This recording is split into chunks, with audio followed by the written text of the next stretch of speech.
सलाम पाकिस्तान 24 न्यूज़ के साथ मैं हूं ज़शान बशीर। यूट्यूब पर बराह रास्त देखने के लिए सब्सक्राइब कीजिए youtube.com/24newsHD। हेडलाइंस आप जान चुके, खबरों की तफसीलात की जानिब बढ़ते हैं। पार्लियामेंट हाउस इस्लामाबाद में पार्लिमानी कमेटी बराए कौमी सलामती का इजलास जारी है। तमाम सियासी जमातों में कौमी सलामती के मामले पर इत्तफाक राय हुआ। पार्लिमानी पार्टियों ने यकीन दहानी कराई कि मुल्क की दिफा पर पाक फौज के साथ हैं। DGISI ने खारजा उमूर, दाखिली सलामती, अंदरूनी चैलेंजेस, खत्ते में वकूअ पज़ीर तब्दीलियों, खुसूसन तनाज़ा कश्मीर और अफगानिस्तान की हालिया सूरत हाल पर जामे ब्रीफिंग दी। बिलावल भुट्टो जरदारी और साबिक वज़ीर आज़म शाहिद खाकान अब्बासी ने वज़ीर आज़म की अदम मौजूदगी पर एतराज़ करते हुए कहा कि अहम इजलास में वज़ीर आज़म की मौजूदगी ज़रूरी थी। वज़ीर आज़म आ जाते, यहाँ आने में कोई नुकसान नहीं था। इसी बारे में मज़ीद जान लेते हैं। अवैस कयानी हमारे साथ मौजूद हैं। अवैस, बताइएगा इजलास क्या अभी भी जारी है और क्या पेशरफ्त है अब तक की? जी बिल्कुल, इस वक्त भी इन हाउस जो कैमरा है उसमें इजलास जो है वो जारी है। जो जितनी पाकिस्तान की जो सियासी और अस्करी क़यादत है वो एक छत तले जो है वो जमा है। जो अब तक का जो खुलासा है कि कौमी सलामती के अमूर पर तमाम सियासी जमातें जो हैं वो एक पेज पर हैं और ये कहा गया है, बताया जा रहा है हमारे सोर्सेज की तरफ से कि जो कौमी सलामती के अमूर हैं उस पर तमाम जो पार्लिमानी लीडरों ने जो है उस पर इत्तफाक का इज़हार किया है और साथ ही साथ जो मुल्क की दिफा के मामले पर पाक फौज के साथ खड़े हैं तमाम पार्लिमानी जो लीडरान हैं उन्होंने यकीन दहानी करवाई है। जो इजलास में डिटेल जो है वो गुफ्तगू हुई है, ब्रीफिंग दी गई है खारजा अमूर, जो खित्ते की सूरत हाल के हवाले से और स्पेशली जो कश्मीर और अफगानिस्तान के हवाले से पॉलिसियों पर जो है वो डिस्कशन हुई है। और ये इस इजलास में कहा गया है कि अफगानिस्तान में जो भी हकीकी जो गवर्नमेंट जो आवाम की जो नुमाइंदगी करेगी उसका पाकिस्तान भरपूर जो है हर तरह का साथ देगा और उसके साथ साथ जो अफगान अमन अमल है उसके हवाले से जो पाकिस्तान का जो मुस्बत किरदार है वो जारी रहेगा। ये भी कहा गया है आज के इजलास में, तय पाया है कि पाकिस्तान की सरजमीन जो है वो अफगानिस्तान के ख़िलाफ़ इस्तेमाल नहीं हो रही और यही उम्मीद की जाती है कि अफगानिस्तान की सरजमीन भी जो है वो पाकिस्तान के ख़िलाफ़ इस्तेमाल नहीं होनी चाहिए। तो उसके साथ कश्मीर के इशू पर डिस्कशन हुई है, CPEC और पर जो है तफसीली बातचीत हुई है और ये कहा गया है कि अफगानिस्तान का बेसिकली जो अमन है वो बेसिकली जनूबी एशिया में खित्ते का जो है वो अमन से उसको जो है कंपेयर किया जा रहा है। इसके साथ जो जितनी भी जो ब्रीफिंग दी गई है उस पर सवाल जवाब भी हुए हैं जो मुतमईन हुए हैं और जो अभी तक बिलावल भुट्टो जरदारी, मियाँ शहबाज शरीफ, जाम कमाल, असद उमर, शाह महमूद कुरैशी जो हैं और वो दीगर जो हैं वो इस मौके पर बोल चुके हैं। उन्होंने अपने ख्यालात का इज़हार किया है और तमाम जो बड़ी जो पार्लिमानी जो जमातें हैं उन्होंने यकीन दहानी करवाई है कि कौमी सलामती के मामलात पर जो हैं तमाम जो सियासी क़यादत है वो अस्करी क़यादत ये एक पेज पर हैं और भरपूर साथ। बहुत शुक्रिया, इस बारे में तफसीलात से आगाह कर रहे थे। अस्करी क़यादत की ब्रीफिंग से अपोजिशन लीडर बिल्कुल मुतमईन हैं। शहबाज शरीफ का कहना है कि खत्ते की जो सूरत हाल है उस पर ब्रीफिंग बहुत अच्छी रही है। कश्मीर और अफगानिस्तान की सूरत हाल पर ब्रीफिंग दी गई। आर्मी चीफ ने भी हमारे सवालात के जवाब दिए। वज़ीर दाखिला शेख रशीद का कहना है कि कौमी सलामती के मामले पर हुकूमत और सारी अपोजिशन एक पेज पर हैं। तमाम पार्टीज़ ने मुल्क के लिए तजावीज़ दी हैं। मुल्क की सलामती के लिए पाक फौज के साथ खड़े हैं। सियासी और अस्करी क़यादत एक पेज पर है। वज़ीर आज़म ने अपोजिशन लीडर के साथ ना बैठने की रिवायत बरकरार रखी। इमरान खान आज अफगानिस्तान से मुतालिक इजलास में भी शरीक ना हुए। इससे पहले मकबूजा कश्मीर की खुसूसी हैसियत बदलने पर इजलास में नहीं आए थे। गिलगित बल्तिस्तान के मामले पर भी बैठक में शिरकत नहीं की। कौमी सलामती कमेटी के इजलास में वज़ीर आज़म के ना आने पर वजाहत के लिए स्पीकर कौमी असम्बली मैदान में आ गए। असद कैसर का कहना है कि वज़ीर आज़म इजलास में आने के लिए तैयार थे। अपोजिशन के बॉयकॉट और वॉकआउट के खदशात के बायस नहीं आए। अपोजिशन ने वज़ीर आज़म के आने पर एतराज़ किया था। वज़ीर आज़म मुल्की मफाद के बायस नहीं आए। इसी बारे में मज़ीद जान लेते हैं। अवैस कयानी हमारे साथ मौजूद हैं। अवैस, क्या कहना है स्पीकर कौमी असम्बली का इस बारे में? जी बिल्कुल, नहायत ही मोतबर ज़राए बता रहे हैं कि आज जब यहाँ इजलास में ये बात डिस्कस हुई अपोजिशन की तरफ से ही और बिलावल भुट्टो की तरफ से कि आज के इजलास में वज़ीर आज़म को जो है वो शरीक होना चाहिए था। जब ये मामला हो रहा था तो उस ज़राए बता रहे हैं कि स्पीकर ने बात काटते हुए ये बात कही है कि वज़ीर आज़म वो आज सुबह तक जो है वो आज के इजलास में शरीक होने के लिए वो रेडी थे, लेकिन जब खदशा था कि अपोजिशन जो है आज के इजलास में जो है वज़ीर आज़म के आने पर बाइकआउट कर देगी या वॉकआउट करेगी, तो उस खदशे को मद्देनज़र रखते हुए वज़ीर आज़म ने जो है मफाद को मद्देनज़र रखते हुए आज इजलास में शिरकत नहीं की। ये हुकूमती मौक़िफ़ है और उन्होंने ये भी कहा कि चूँकि यहाँ पर जो है PM ऑफिस हम कोऑर्डिनेट कर रहे थे, मुझे खुद जो है बताया गया था कि वज़ीर आज़म आ रहे हैं, ٹائم پہ جو ہے وزیر اعظم نہیں آئے، صرف اور صرف اس وجہ سے نہیں آئے کیونکہ یہ ایک اہم اجلاس تھا، اور اگر یہاں اس اجلاس میں اگر اپوزیشن واک کرتی تو یہ نامناسب تھا، جس کی وجہ سے وزیر اعظم آج بہت شکریہ تفصیلات کے لیے۔ ادھر افغانستان میں حکومتی فورسز اور طالبان کے درمیان شدید جھڑپیں جاری ہیں۔ طالبان نے صوبہ لوگر میں افغان صدر اشرف غنی کے آبائی گھر پر قبضے کا دعویٰ کیا ہے۔ ادھر افغان حکومت کا کہنا ہے کہ 24 گھنٹوں میں 300 سے زائد طالبان مارے گئے۔ اس بارے میں یہ رپورٹ دیکھیے۔ تعمیراتی شعبے میں سرمایہ کاری پر ذرائع آمدن کی تفصیل بتانا پڑے گی۔ وزیر اعظم تعمیراتی پیکج کے تحت ذرائع آمدن کی پوچھ گچھ سے استثناء کی مدت ختم ہو گئی۔ آئندہ رجسٹرڈ ہونے والے بلڈرز اور ڈیولپر سے ذرائع آمدن پوچھے جائیں گے۔ پیسہ کہاں سے آیا، کون لایا، سرمایہ کاروں کو آمدن کے ذرائع بتانا ہوں گے، کیونکہ تعمیراتی شعبے کے لیے حکومت کی MNST اسکیم کی مدت ختم ہو گئی۔ تعمیراتی پیکج کے تحت ای پورٹل پر رجسٹریشن بند کر دی گئی اور بلڈرز اور ڈیولپرز سے ذرائع آمدن بھی پوچھے جائیں گے۔ ذرائع کے مطابق اسکیم کے تحت رجسٹرڈ ہونے والے بلڈرز اور لینڈ ڈیولپرز کو دی گئی کئی سہولتیں واپس نہیں لی جائیں گی۔ ان میں فکس ٹیکس کی سہولت 31 دسمبر 2021 تک جاری رہے گی۔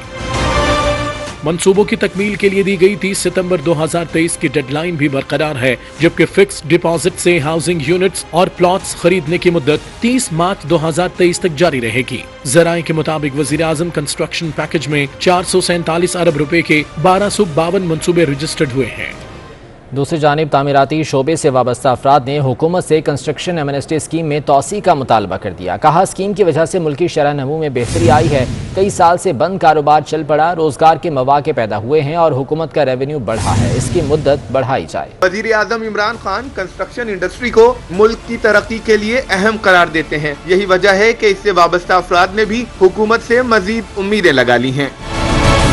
چیئرمین آباد فیاض الیاس کا کہنا ہے کہ ایمنسٹی اسکیم سے کنسٹرکشن کے شعبے نے کافی ترقی کی، حکومت کو بھی بڑا ریونیو حاصل ہوا، اسے جاری رہنا چاہیے۔ جو ڈیولپمنٹ ہو رہی ہے، جو بوم نظر آ رہا ہے فرام آل اوور، آپ دیکھیں ہر صوبے میں اور ہر بڑے شہروں میں، تو وہ یہی وجہ ہے کہ جو اسپیشل پیکج دیے گئے تھے اور جو ایمنسٹی سے لوگوں نے جو ہے اس سے فائدہ اٹھایا ہے، تو آنے والے وقت میں ہم چاہ رہے تھے کہ یہ مزید چیزیں اور بڑھیں اور اس میں لوگ زیادہ سے زیادہ پارٹیسپیٹ کریں، گورنمنٹ آف پاکستان کو ریونیو بھی جنریٹ ہو۔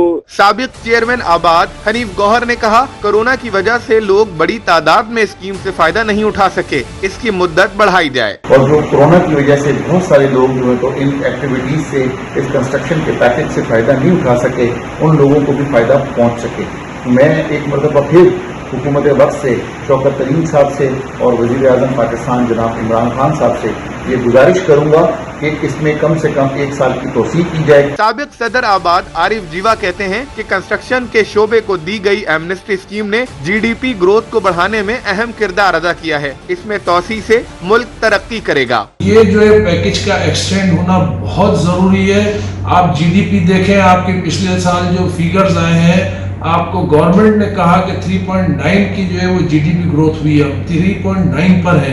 اگر یہ پیکج برقرار رہا، اگر اس پیکج میں ایکسٹینشن نہیں دی گئی اور اس کو ختم کیا گیا تو یہ جو ہے یہ اکنامی کے لیے نقصان دہ ہے۔ سابق چیئرمین آباد حسن بخشی نے اسکیم کو روزگار کے زیادہ سے زیادہ مواقع پیدا کرنے کا ذریعہ قرار دیا اور کہا کہ کنسٹرکشن کا شعبہ ملک کو خوشحالی کے راستے پر ڈال سکتا ہے۔ جتنے لوگوں نے بھی فائدہ اٹھایا اس کا ایک بہت بڑا آپ کو نظر آئی ایکٹیویٹی، جو GDP پاکستان کا 4% کے قریب ٹچ ہو گیا۔ تو میرے خیال میں گورنمنٹ اس وقت بھی IMF سے ڈسکشن میں ہے کہ کس طرح اس انسینٹیو اسکیم میں ٹائم بڑھایا جائے۔ کنسٹرکشن چلتی ہے تو 72 انڈسٹریز، سیمنٹ ہے، اسٹیل ہے، ایلومینیم ہے، ٹائل ہے، یہ سب ساتھ چلتی ہیں، روزگار کے مواقع ملتے ہیں، اکنامک ایکٹیویٹی ہوتی ہے اور ریونیو جنریشن ہوتا ہے۔ وزیر اعظم عمران خان نے اپریل 2019 میں پیکج کا اعلان کیا تھا، جس میں 30 جون 2021 تک دوسری بار توسیع کی گئی تھی۔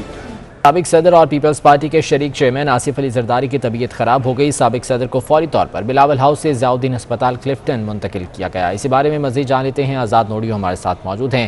آزاد، بتائیے گا اس بارے میں۔ جی، سابق صدر مملکت اور پاکستان پیپلز پارٹی کے شریک چیئرمین آصف علی زرداری کی طبیعت ایک بار پھر جو ہے بگڑ چکی ہے اور سابق صدر آصف علی زرداری کو بلاول ہاؤس سے جو ہے ضیاء الدین ہسپتال کلفٹن لایا گیا۔ یہاں پر ان کے جو طبی معالج ہیں ان کی جانب سے سابق صدر آصف علی زرداری کا فوری طور پر یہاں طبی معائنہ کیا گیا اور ان کے جو مختلف جو ہیں ٹیسٹ کیے گئے ہیں، جس میں کچھ ٹیسٹ کے نتائج آ چکے ہیں، کچھ کے آنا باقی ہیں۔ سابق صدر آصف علی زرداری کو ایک بار پھر سے کمر میں تکلیف ہوئی تو فوری طور پر यहाँ ज़ियाउद्दीन अस्पताल शिफ्ट किया गया और साबिक सदर आसिफ अली जरदारी के जो तबीब मुआलिज हैं उन्होंने उनको ये मशवरा दिया है कि उनका यहाँ पर अस्पताल में इलाज होगा, उनको यहाँ ही एडमिट किया गया है। और ख़ास तौर पर उनका ये भी मशवरा है कि जब तक साबिक सदर आसिफ अली जरदारी मुकम्मल तौर पर सेहतयाब नहीं होंगे उनको यहाँ से डिस्चार्ज नहीं किया जा सकता है। और साबिक सदर का इस वक्त ज़ियाउद्दीन अस्पताल के चौथे फ्लोर पर उनका जो ख़ास कमरा है उसमें जो उनका इलाज किया जा रहा है और उनके जो तबी मुआलिज हैं वो भी यहाँ पर मौजूद हैं। साबिक सदर आसिफ अली जरदारी की तबीयत मुख्तलिफ औक़ात में बिगड़ती रही है, लेकिन जो है 2 रोज़ कबल जैसे इस्लामाबाद से वापस कराची पहुँचे हैं तो आज शाम को उनकी तबीयत में जो है ख़राबी महसूस हुई। आज़ाद नूरी, बहुत शुक्रिया आपका।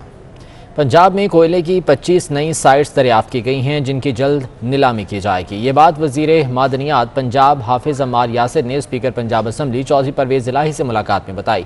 अम्मार यासिर ने चौधरी परवेज़ इलाही को महकमे की कारकर्दगी की रिपोर्ट पेश की। उन्होंने बताया कि पहली बार महकमा मादनियात ने अपनी आमदनी से ख़जाने में 10 अरब रुपये जमा कराए हैं। इस मौके पर चौधरी परवेज़ इलाही ने महकमा मादनियात की कारकर्दगी को सराहते हुए हिदायत की कि मज़दूरों की जान और उनके हुकूक का तहफ़्फ़ुज़ यकीनी बनाया जाए। लाहौर डेवलपमेंट अथॉरिटी के वाइस चेयरमैन SM इमरान कहते हैं कि रावी सिटी मंसूबा इलाके को सैलाब से महफूज करेगा। इसकी मदद से दरिया में आने वाले पानी को मुख्तलिफ मकासद के लिए बेहतर तौर पर इस्तेमाल किया जाएगा। वो इस्लामाबाद में न्यूज़ कॉन्फ्रेंस कर रहे थे। उनने आपके पास 5 लाख क्यूसेक का पानी छोड़ दिया तो ये सारा इलाका ज़ेर-ए-आब आ जाएगा, क्योंकि इंडिया के पीछे जो डैम बने हुए उनकी कैपेसिटी है 7.5 लाख क्यूसेक। जब पहाड़ों से पानी यहाँ तक पहुँचता है तो यहाँ पे वो तकरीबन 5.5 लाख क्यूसेक का सैलाब आ सकता है। उसको सोचते हुए कि हमने अपने पानी की बचत भी करनी है और जो सैलाब की सूरत में अगर खुदा ना खास्ता कल को वो पानी छोड़ दें तो उसी पानी का हम फायदा भी ले ले ज़खीरे का। हम इस रिवर की चैनलाइजेशन की बात कर रहे हैं जिससे इसके इर्द गिर्द रिटेनिंग वॉल्स बनाई जाएगी, आगे बराज बनाया जाएगा और इसी पानी को एक लेक की सूरत में प्रोटेक्ट किया जाएगा। इस्लामाबाद 80,000 एकड़ पे था, ये 1,02,000 एकड़ पे प्लान किया जा रहा है और उसी हवाले से जो ये पूरा शहर बनाया जाएगा उस शहर के अंदर हर वो सहूलियात दी जाए जो दुनिया के फ्यूचर को नजर रखते हुए हो। 1970 में इंडिया में थेम्स रिवर के इर्द गिर्द उन्होंने किया था, सॉरी लंदन में उन्होंने थेम्स रिवर के इर्द गिर्द ये किया था। जब आपके लंदन में थेम्स रिवर के इर्द गिर्द किया तो आज लंदन एक ऑर्गेनाइज चैनल देखता है, उनका दरिया आपको दरिया नहीं लगता, लेक लगती है। मकसद क्या है? आपने पानी सिक्योर किया। तो शहर का पानी जो आज लाहौर शहर का पानी है उसको भी ट्रीट करके इसमें डाला जाएगा। आने वाला जो शहर बनने जा रहा है पूरा उसका पानी भी ट्रीट करके इसमें डाला जाएगा। दरिया को वापस जिंदा किया जाएगा, दरिया की एक्वा लाइफ को जिंदा किया जाएगा, दरिया को बहाल किया जाएगा और दरिया किनारे जो शहर बसाने की बातें हमेशा से की गई हैं, हिस्टोरिकली की गई हैं। पहली बार पाकिस्तान का पहला जो DC बना था लाहौर का उस एरिया का, उसने भी ये बात की थी। कोई नया ख्वाब नहीं है और जितनी हुकूमतें अभी तक गुजर चुकी हैं पंजाब में सबने इसकी बात की है। तो इस पे कोई एतराज की बात नहीं है। ये एक नेशनल प्रोजेक्ट है। एग्जीक्यूशन करने की या प्रोजेक्ट चलाने की ताकत शायद पुरानों में नहीं थी, वो इमरान खान साहब में है। वो जो वादा करते हैं वो पूरा करते हैं।